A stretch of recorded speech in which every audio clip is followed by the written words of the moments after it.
थकान तो महसूस नहीं हो रही है? संचालक महोदय ने कहा है बहुत शॉर्ट एंड स्वीट में बोले। मैं कोशिश करूंगा कि मेरी भावना, मेरी बात बहुत कम शब्दों में, बहुत कम समय में रखूं।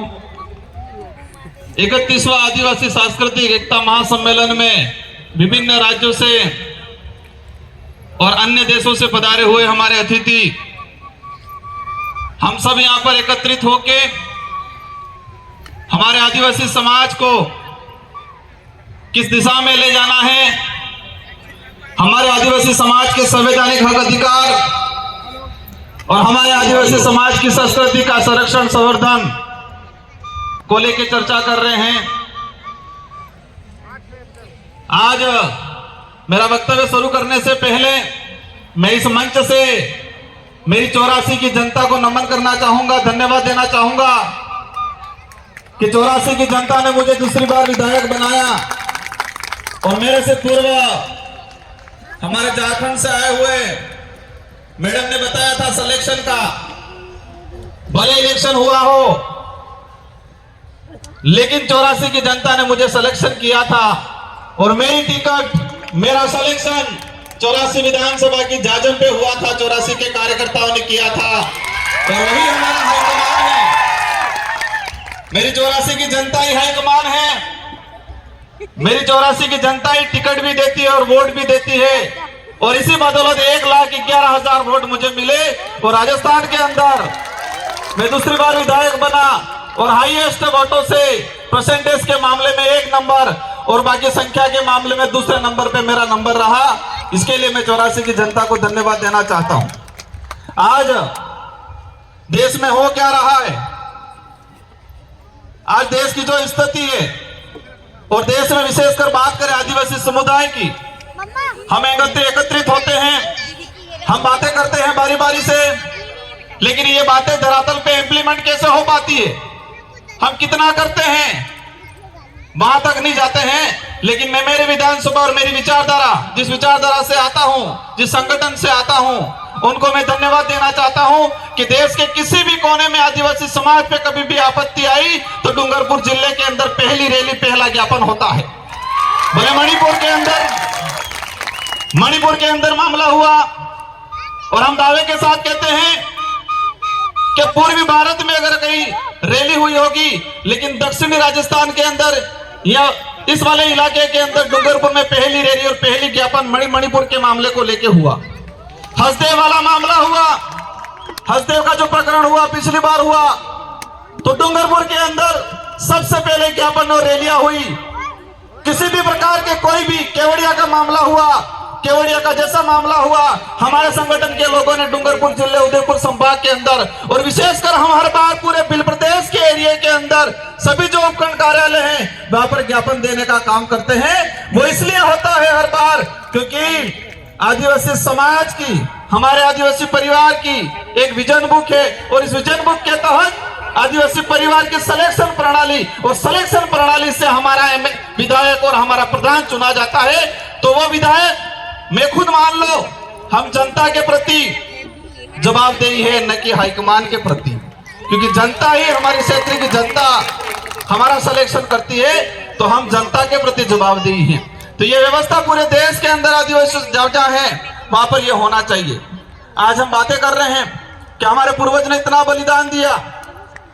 मैं एक बात बोलना चाहूंगा कि हम कुछ कर पाए नहीं कर पाए, लेकिन इतना काम जरूर करना है कि हमारे पूर्वजों ने जो व्यवस्था बनाई है, हमारे पूर्वजों ने जो लड़ झगड़ के लाखों बलिदान दे के ये जो संवैधानिक प्रावधान जो हमको दिए हैं, जो शेड्यूल 5 या शेड्यूल 6 का है, और इन प्रावधानों के तहत हमको आदिवासी होने का प्रमाण पत्र मिलता है और वो प्रमाण पत्र मिलता है तब हम एमएलए एमपी बनते हैं। अगर वो प्रमाण पत्र नहीं मिलता तो हम एमएलए एमपी नहीं बनते।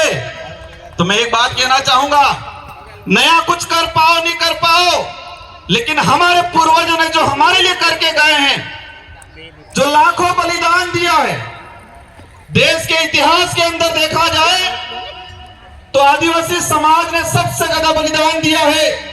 भले उस समय राजा रजवाड़े हो, मुगल हो, अंग्रेज हो, लाखों बलिदान देने के बाद इस संविधान के अंदर हमारे संवैधानिक प्रावधान मिले हैं, जो कल्चर बचा हुआ है, जो हमारी पहचान बची हुई है, वो भी हमारे पुरखों की बदौलत बची हुई है। तो हम नया कुछ नहीं कर पाएंगे ऐसा लगता है, लेकिन जो हमारे पुरखों जो हमको विरासत में दे के गए हैं, कम से कम उसका संरक्षण करने का काम जरूर करना।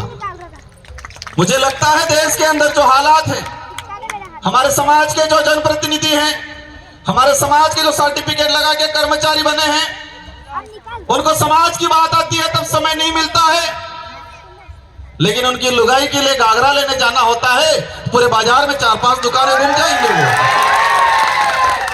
लेकिन उस कर्मचारी, उस नेता को समझना पड़ेगा कि जिस सर्टिफिकेट लगा के मैं विधायक बना हूं, प्रधान बना हूं, सरपंच बना हूं, जिस सर्टिफिकेट को लगा के मैं अधिकारी कर्मचारी बना हूं, वो सर्टिफिकेट लाखों आदिवासियों के बलिदान के बावजूद हमको वो सर्टिफिकेट मिला है, ये बात समझनी पड़ेगी। आज आंदोलन हो रहे देश के अंदर, जहां पर जहां आपत्ति आई, आज हसदेव को लेके हो रहा है। हम हसदेव के आसपास से लोग आके मंच पे हम समाज की बात कर लेते हैं, लेकिन उसके लिए लड़ कितना रहा है पूरे देश के अंदर। जो आने वाली पीढ़ी है, वर्तमान जो युवा है, हमारे जो बुजुर्ग हैं, उनके अंदर भावना डालनी पड़ेगी कि देश के किसी भी कोने में कहीं पर भी आदिवासियों पे आपत्ति आई तो हम सबको पूरे देश में एक साथ, एक ही दिन, एक ही समय हमें ज्ञापन देना पड़ेगा, रैलियां निकालनी पड़ेगी। तब लगेगा कि देश के अंदर आदिवासी समाज एकजुटता हुआ है, एकता के सूत्र में बांधा गया है, ये तब लगेगा। आज देखता हूं मैं आंदोलन की बात, आज यूसीसी समान नागरिक संहिता, मैं उसकी बात इसलिए कह रहा हूं कि मेरे पूर्व पेशा एक्ट की बात हुई, मेरे पूर्वा 13 तिलका की बात हुई, लेकिन समान नागरिक संहिता अगर देश में लागू होती है तो क्या पेशा एक्ट पे असर नहीं पड़ेगा?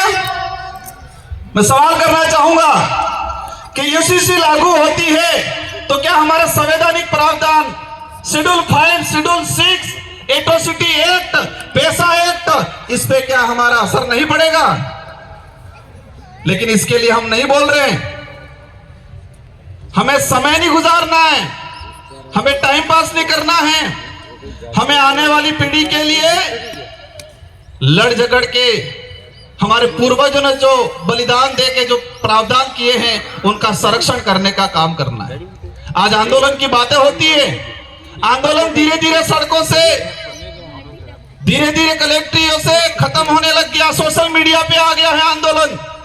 और जो हमारे समाज की जो स्थिति बन रही है, जो लग रहा है जिस तरह से आंदोलन, कहीं पर भी कोई भी मामला हुआ, एक दिन व्हाट्सएप पे डाल देंगे, एक दिन इंस्टाग्राम पे डाल देंगे, एक दिन ट्विटर ट्रेड कर लेंगे, 4-5 दिन भूल जाएंगे। और ये मानसिकता है, समझना पड़ेगा, एक साइकोलॉजी गेम है। देश के अंदर जो लोग जिस तरह से आदिवासी समाज के खिलाफ कानून बना रहे हैं, उन लोगों ने पहले से हमारी मानसिकता को पढ़ लिया है कि ये लोग कुछ समय कुछ होगा, विरोध होगा, विरोध होने के बाद कुछ आवश्यकता वाली बात, सुविधा फेंक देंगे और ये लोग आवश्यकता के लिए भागेंगे। आज देख रहे हैं हम, 1 दिन होता है, 2 दिन होता है, लेकिन सड़कों से आंदोलन, कलेक्टर से आंदोलन, विधानसभा से आंदोलन खत्म हो रहा है।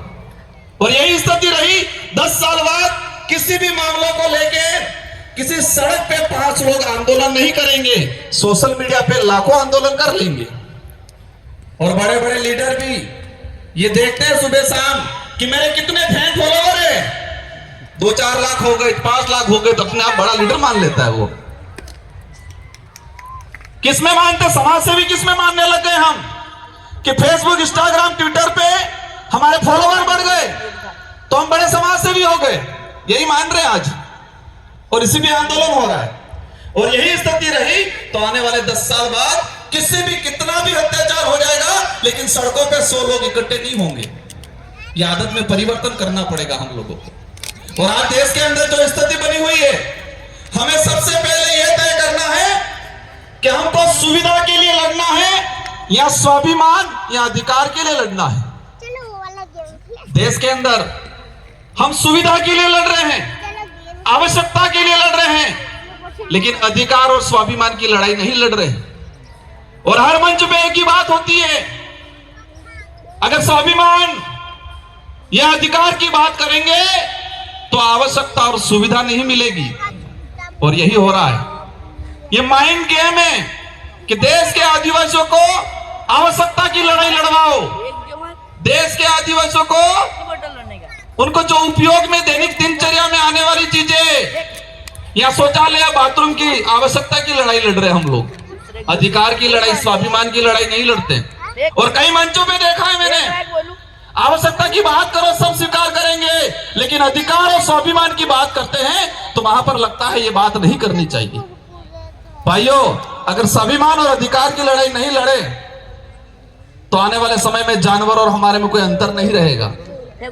क्योंकि आवश्यकता की लड़ाई जंगल में रहने वाली सियार भी लड़ती है कि मुझे कब खाने का मिल जाए मैं खा लूं, और उसका पेट भर जाता है, वो सो जाती है, और फिर जरूरत पड़ती है, उसको आवश्यकता है, उसको पेट को आवश्यकता पड़ी, वापस शिकार पे निकल जाती है, जब भी मिलता है खा के सो जाती है। तो हमें तय करना है कि स्वाभिमान की लड़ाई लड़नी है, अधिकार की लड़ाई लड़नी है, या फिर आवश्यकताओं की लड़ाई लड़नी है। और देश में मैंने कई इतने कम उम्र में देखा मैंने कि हम आवश्यकता की लड़ाई पे ज्यादा फोकस कर रहे हैं, स्वाभिमान और अधिकार की लड़ाई पे ज्यादा फोकस नहीं कर रहे हैं। आज देश की जो स्थिति बन रही है, आज हम जनप्रतिनिधि, मैं खुद भी अपने आप को जिम्मेदार मानता हूं, और मैं हर हमेशा कोशिश करता हूं कि मेरे समाज के लिए, मेरे क्षेत्र के लिए और आने वाले भविष्य के लिए लड़ाई लड़े।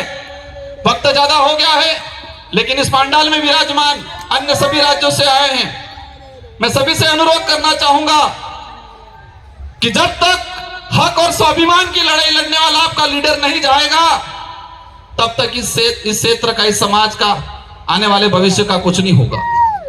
जब तक अब आवश्यकता की लड़ाई लड़ने वाला लीडर विधानसभा, लोकसभा में भेजोगे, तब तक आने वाला भविष्य गर्त में जाता दिखेगा आप सबको। और इसके जिम्मेदार हम सब होंगे।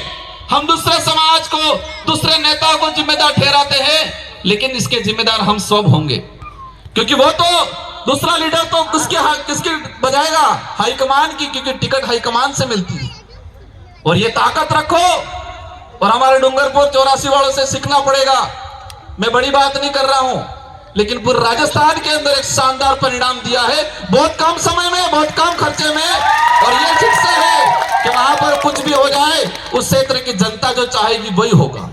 क्योंकि वो स्वाभिमान की लड़ाई लड़ना सीख गया है, वो अधिकार की लड़ाई लड़ना सीख गया है। और हमारी क्षेत्र की जनता को पता है कि स्वाभिमान और अधिकार की लड़ाई हम लड़ लेंगे तो आवश्यकता तो अपने आप पूरी हो जाएगी। इन्हीं शब्दों के साथ आप सबको धन्यवाद, आभार। जय जोहार, जय भारत, जय आदिवासी, जय संविधान।